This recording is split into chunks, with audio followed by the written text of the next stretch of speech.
Thank you for joining today's webinar for the Electric Truck and Bus Challenge. This is Christabel Boyena, and I'm the Program Officer with CARET. We are the agency that is supporting NYSERDA and the New York Clean Transportation Prizes. We also power the website and the online proposal platform you all are using to participate in the Electric Truck and Bus Challenge. Again, this webinar is being recorded, and it will be available next week on the resources and news and updates pages of electrictruckandbuschallenge.org. We'll also email the recording to all registrants. So we've reserved most of the time today for your questions. In just a moment, NYSERDA will further welcome you and provide an overview of the Electric Truck and Bus Challenge. I'll then do a walkthrough of the challenge website with my colleague Taylor Rowell. Then my colleague Amy from CARET will also help open it up for questions. As questions come up, please type them into the questions tab, and we'll answer as many as we can during this session. Before we move on, some very important dates to keep in mind. The deadline to register for Electric Truck and Bus Challenge is Thursday, July 22nd at 3:00 p.m. Eastern. Please note that you must create an account and complete the online registration form in order to submit a proposal. We'll also have a pre-submission webinar scheduled for Thursday, August 5th at 11 a.m. Eastern. The sign-up link will be shared shortly after the registration deadline with all who have registered for Electric Truck and Bus Challenge. And if you have questions after today's session or things that are more specific to your proposed solution, you can always reach us at questions@electrictruckandbuschallenge.org. Now, I'm very pleased to turn things over to Robin Marquis, NYSERDA's program lead for the New York Clean Transportation Prizes. Thanks, Christabel. Welcome, everyone. I'm going to give a brief overview of the prize program and the 3 challenges, and go a little bit more specific into the Electric Truck and Bus Challenge that we're discussing today. So the New York Clean Transportation Prizes are led by NYSERDA, the New York State Energy Research and Development Authority, in partnership with the New York State Department of Public Service and the Department of Environmental Conservation. Through this program, we're supporting electrifying transportation, reducing air pollution, and enhancing clean mobility in underserved communities across New York State. The prizes also provide teams of global experts with the opportunity to directly engage with these communities to improve and scale clean transportation options locally across New York State and beyond. The prize program is 3 challenges. The first is the Clean Neighborhoods Challenge, which will award innovative projects that address local air pollution reduction at scale. The second is the Electric Mobility Challenge, to award projects that demonstrate innovative, safe, and convenient electric mobility options that meet the community's needs. And the third, which we're discussing today, is the Electric Truck and Bus Challenge, to award projects that demonstrate electrified solutions to the deployment of medium and heavy-duty electric vehicles or their replacement through other electrified transportation modes. Through this challenge, we are seeking long-term transformational electric, medium, and heavy-duty vehicle solutions that support cost reduction, improve infrastructure, and address systemic challenges to expanded fleet electrification. I'm also going to cover a bit more of specific solutions and what would be a strong fit for this particular challenge. So looking at the rubrics that we have and how we'll be evaluating the proposals under this challenge. First, we're looking for impact. Does the solution have the opportunity to scale and accelerate the deployment of medium and heavy-duty electric vehicles, reduce costs, reduce air pollution and emissions in these impacted communities? And how will that impact measure up in the short term and continued in the longer term and ongoing benefits to these communities? Is the solution efficient? Does it offer a cost-effective, user-friendly solution that addresses the system and operational barriers to electrification both now and continuing into the future? Does the proposal incorporate innovative solutions for managing the cost of charging and grid integration? Next, we're looking at feasibility. So having a really strong plan for actually executing this work, the team behind it having the capacity and experience to manage, in this case, an $8 million award, which is our grand prize increment. Is there community buy-in, necessary approvals to execute the solution from all the required partners? And lastly, we're looking at repeatable or replicable or scalable. Is this a solution that can work toward the electrification of additional fleets, reduce emissions, and continue to benefit these communities? Can it be done again? Can you expand upon the original implementation? So with that, I'm going to turn it back over to Christabel. Thanks so much, Robin. And thanks again to everyone who is joining us today. So the Electric Truck and Bus Challenge will award up to $24 million to bold efforts that accelerate the deployment of medium and heavy-duty electric vehicles and reduce air pollution and emissions in New York State's disadvantaged and other impacted communities. The first step to determine whether or not you're a good fit for this opportunity is the Organizational Readiness Tool. This is something you can access from the main drop-down menu. The tool will walk you through a number of questions to determine eligibility for this challenge. And if you answer yes to each question in the Organizational Readiness Tool, we encourage you to complete the registration process. Registration is required in order for you to be able to submit a proposal. It's very simple. You go to the upper right-hand corner of any page on the website and click on the button that counts down the number of days to register. You will then be instructed to create and confirm your account. Afterwards, you will be prompted to submit basic information about your organization so that we can better understand our registrant community. And can you please note that you will not receive an email confirmation of your registration. If you are able to access the online proposal and forums on the platform, then you have registered properly for the challenge. All of our challenges are rooted in the values of openness, transparency, and fairness. We want to be sure that everyone who participates in this opportunity knows exactly what we expect from them, as well as when and how they're going to be scored. This website is built as an instructional guide to understand that process. And to help really understand what this challenge is looking for, please review the Electric Truck and Bus Challenge proposal process. The proposal has several sections, and the full text is available for any visitor to the site. You can see all of the questions, prompts, requirements, and word count limits without having to register. You're strongly encouraged to read through each section so that you have a good grasp of what is required in order to submit a competitive proposal. Also, under proposal process, you are strongly encouraged to visit resources. Here you'll have access to webinars, data, reports, and eventually a directory of local community partners serving disadvantaged communities in New York State. And if you're joining us today as a New York State community-based organization, please complete the interest form here on resources to be included in the community partner directory. The directory will be available by the end of the month. So once you've reviewed the proposal process, you should have a very strong sense of what you'll need to do to apply. The next question we usually receive is how your proposal will be evaluated. And that takes us to the scoring rubric.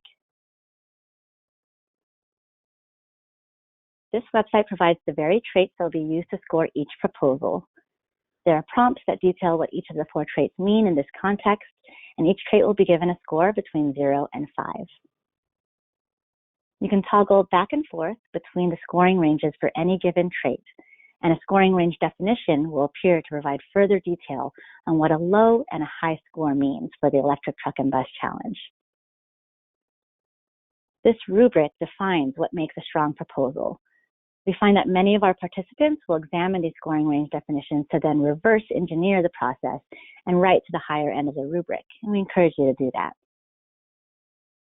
This rubric is also the same exact tool that the scoring committee judges will be using as they score their assigned proposals. So this brings us to the actual scoring process, which you can find by clicking Evaluation from the menu. Following the submission deadline, we'll review all of the submissions, and all eligible submissions will move into scoring committee review. Scoring committee judges will use the scoring rubric to provide scores on their assigned submissions, and and will also provide feedback and comments to justify each score and note their overall impression of each proposal. We often find that this feedback is one of the most important aspects of participating in one of our challenges, and that even if you're not awarded a grant, you walk away with valuable feedback that you can then use to refine your solutions or perhaps seek other funding or expanded support. Then this brings us to our next common question we receive, which is how do we ensure the evaluation process is fair? To address this question, we have a web page dedicated specifically to explaining how scores are normalized. Every valid proposal will be scored by 5 members of our scoring committee. This means that not every judge will look at every proposal. So to make sure that you're not disadvantaged if by chance you were assigned a hard grader and another applicant was reviewed by someone who tended to be a little more lenient, we will rescale and normalize the scores to address this. So again, this is found by clicking on Menu, Scoring Process, then Fairness to read more about how this works. There are 2 other features on this website that I'd like to point out. First, let's quickly visit the Rules page. Here you can find the legal stipulations that we have on teams governing your participation. You can find the eligibility criteria and learn more about the detailed terms and conditions required of all of our participating teams. This is a global competition open to any nonprofit, Indian nation, business, or company from anywhere in the world.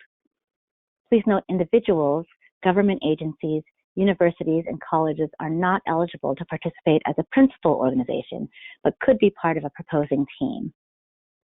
The only entities that are not eligible to be a principal organization or members of a proposing team would be lobbying organizations and utilities. Please do go through these rules for more information. We also have a timeline page that details each phase of the competition. You'll see from this that registration is required. It must be completed by Thursday, July 22nd at 3 p.m. Eastern Time in order for you to be able to submit a proposal. The proposal deadline is then Thursday, October 26th at 3 p.m. Eastern Time. The timeline goes on to list all other key dates related to the challenge.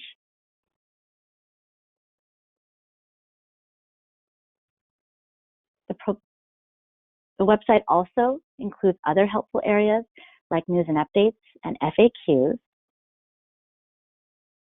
We encourage you to read over everything to make sure that you're fully prepared to submit your proposal to the Electric Truck and Bus Challenge. And now, let's move on to the Q&A portion of the webinar. Please add questions to the Questions tab, and we'll get to as many as possible. To ensure fairness, we may not be able to provide specific guidance to your proposed solution, so we encourage you to take the organizational readiness tool and review the pages of this website to help determine if you are a strong fit. All right, let's get started. Amy, you help us with the first question. Thank you, Christabel. Okay. First question, can the project proposal serve multiple locations and include locations that are outside the boundaries of the disadvantaged communities? So for the Electric Truck and Bus Challenge, to receive the highest scores, solutions should demonstrate emissions reductions in disadvantaged communities. There is not a strict requirement like there is for the other 2 challenges that the projects directly benefit disadvantaged communities. However, as we noted, to receive the highest scores under this challenge should demonstrate those benefits for disadvantaged communities. The solution may also impact other locations, and there is not a requirement for the equipment to be deployed only in disadvantaged communities. But again, for those higher scores, solutions should focus efforts on disadvantaged communities.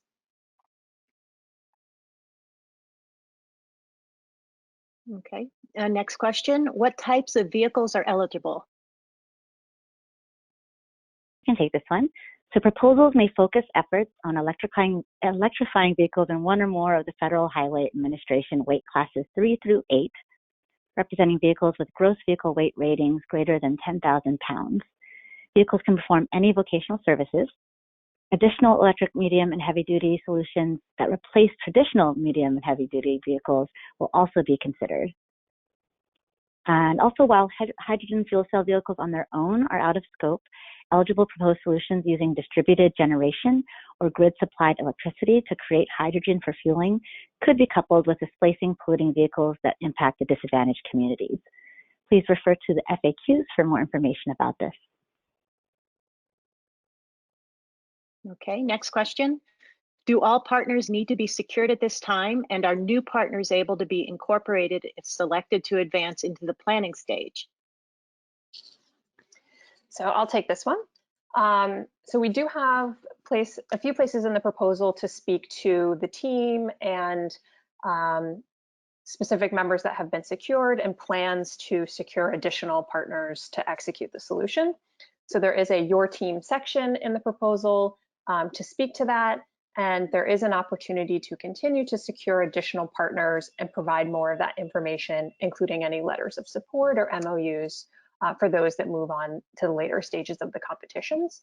As I noted when we were walking through some key aspects of the rubric and looking at, in particular, the feasibility trait, there we'd be looking at the expertise that's needed, the capacity to deliver this particular project, and if there are additional partners that have not yet been secured, that there is a plan to secure their participation.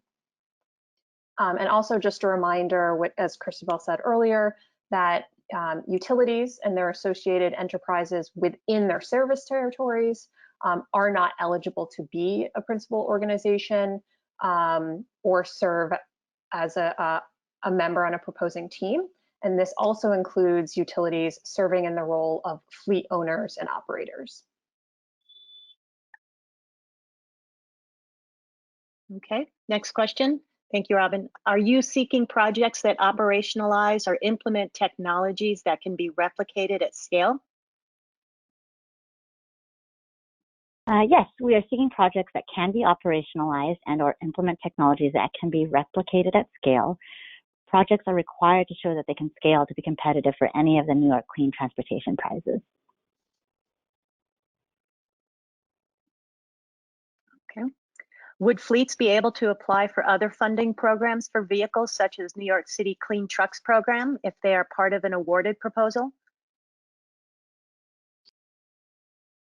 So our program doesn't have any restrictions in terms of pursuing other funding opportunities. The teams would need to be familiar with any rules of the other funding opportunities if there are any restrictions. There are some other, I think, state incentive programs that do have some kind of no double dipping kind of restrictions here, but for our purposes, there isn't anything that would be restricting applying for the other funding opportunity that's noted. I will just emphasize that in our rules, we do specify that we are not seeking sole focus on fleet replacement because there are other funding opportunities like Clean Trucks or the New York State Truck Voucher Incentive Program that are more focused on swapping out vehicles versus here we are pursuing more holistic solutions that address the vehicles, their operations, the charging infrastructure, and the ability to continue to electrify fleets. Okay, next question. Are there limitations to the types of use the award can be used for? For example, is it only for capital expenses? So I can take this one.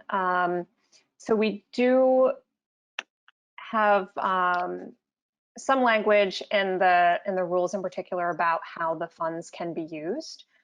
There are, and I mentioned one already in terms of activities that are ineligible, such as the sole focus on fleet replacement and some technologies that can't be replicated. We have specified that the funds from the award do need to be used for achieving the transportation related outcomes that the project should be able to be implemented over a period of 3 years. And proposers can include overhead costs that are necessary to implement the proposed project. Okay, next question. Are there payback strings attached to awards, for example, royalties on commercialized products? So I think this is referring to some other NYSERDA programs. We have what's referred to as recoupment terms.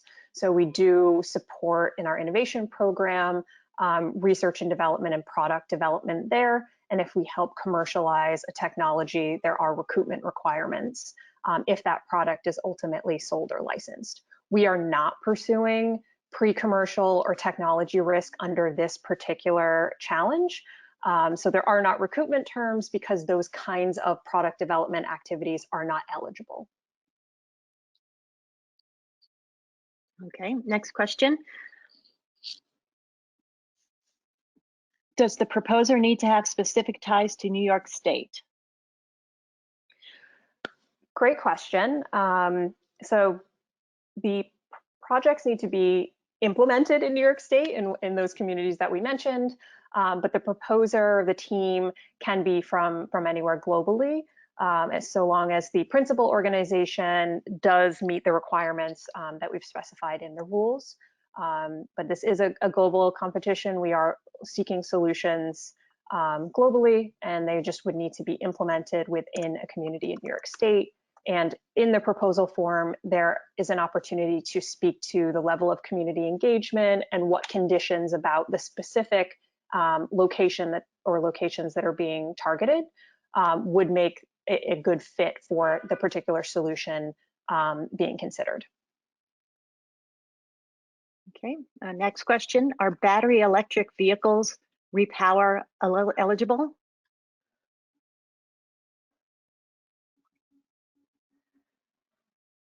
So good question. I think I will need to confirm this with our partners. So if that particular question asker could submit to questions@electrictruckandbuschallenge.org, we can get a confirmation on that response later.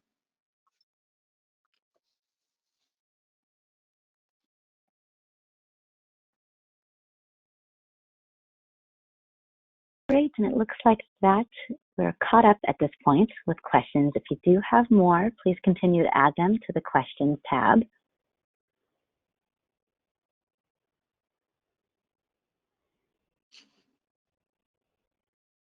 And in the meantime, I can share some reminders. Again, as Robin mentioned, if you do have more questions or need any kind of tech support, please do email us at questions@electrictruckandbuschallenge.org. And it looks like we do have a couple questions coming in. So one more reminder, if you haven't done so already, please do complete the organizational readiness tool. And if you find you are a strong fit, please register no later than Thursday, July 22nd at 3 p.m. Eastern. This is required in order for you to be eligible to submit a proposal. I will note that registration does not also require you to submit a proposal. You don't have to submit if you register, but if you do want to submit, you must be registered. I hope that's helpful.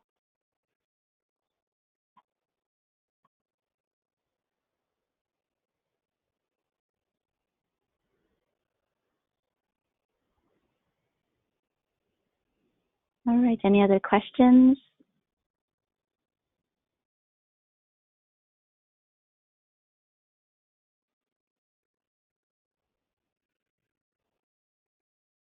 We are receiving some questions that we'll need to look into, so please do email us at questions@electrictruckandbuschallenge.org, and we'll be sure to get the correct information for you.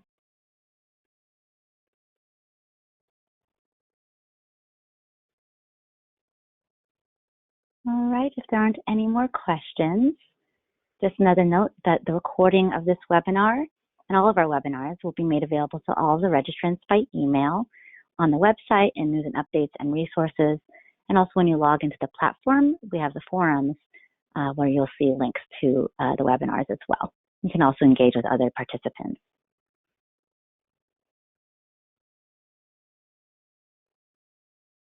All right, if we don't have any more questions, I might hang tight just a couple more minutes.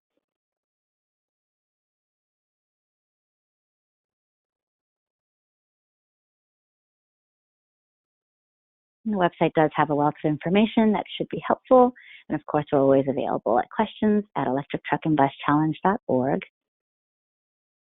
Thanks again so much, everyone, for joining us. We look forward to learning more about your efforts to expand the electrification of medium and heavy-duty vehicles. We are very excited to work together to reduce air pollution and carbon emissions throughout the state of New York. Thanks again. Have a great rest of your day.